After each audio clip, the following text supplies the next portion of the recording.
ಗೋಕೃಪಾಮೃತ ಇದು 200 litre ಡ್ರಮ್ನಾಗ 200 litre ನೀರು, 2 litre ಗೋಕೃಪಾಮೃತ culture. ಆ ಕಲ್ಚರು ಹೊಸಗೆಣಕ್ಯಾಳು ದೊಡ್ಡಬಸಪ್ಪ ಅವರು ರೈತ, ಅವ್ರ ಹತ್ರ ಸಿಗುತ್ತೆ ಇದು. ಗೋಕೃಪಾಮೃತ ಮಾಡೋ ವಿಧಾನ ಏನಂದರೆ 2 ಲೀಟ್ರು ಗೋಕೃಪಾಮೃತ ಕಲ್ಚರು, 2 ಲೀಟ್ರ್ ದೇಸಿ ಆಕಳ ಮಜ್ಜಿಗೆ, ಆಮೇಲೆ 2 kg ಬೆಲ್ಲ. ಅದು ಸಾವಯವ ಬೆಲ್ಲ ಆಗಬೇಕು. ಸಾವಯವ ಬೆಲ್ಲ ಇದು 2 kg ಬೆಲ್ಲ, 2 ಲೀಟ್ರ್ ಮಜ್ಜಿಗೆ, 2 ಲೀಟ್ರು ಕಲ್ಚರ್ ಹಾಕಿ 6ರಿಂದ 8 ದಿನ ಈ ಡ್ರಮ್ನಾಗ ಹಾಕಿ ಕಲಿಸ್ಬೇಕು. ಕಲಿಸಿದ್ರು ಒಂದು 6ರಿಂದ 8 ದಿನ ಇದು ಕಲ್ಚರ್ ಆಗುತ್ತೆ. ಇದು ಗೋಕೃಪಾಮೃತ ಆಗುತ್ತೆ.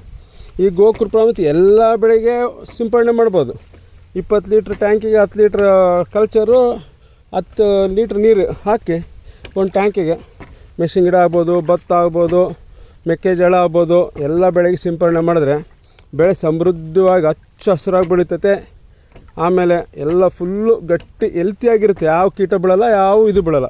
ಇದು ಕಲ್ಚರ್ ಹೊಡೆದ ಮೇಲೆ 8ರಿಂದ 10 ದಿವಸ ಯಾವುದೋ ಔಷಧ ಸಿಂಪಡಣೆ ಮಾಡಬಾರ್ದು. ಆವಾಗ ಈ ಕಲ್ಚರ್ ಚೆನ್ನಾಗಿ ಕೆಲಸ ಮಾಡುತ್ತೆ. ನಿಮಗೆ ಕಲ್ಚರ್ ಬೇಕಂದರೆ ಹೊಸಗೆಣಕ್ಯಾಳು ದೊಡ್ಡಬಸಪ್ಪ ಅವ್ರನ್ನ ಕಾಂಟ್ಯಾಕ್ಟ್ ಮಾಡ್ಬೋದು. ನಮಸ್ಕಾರ.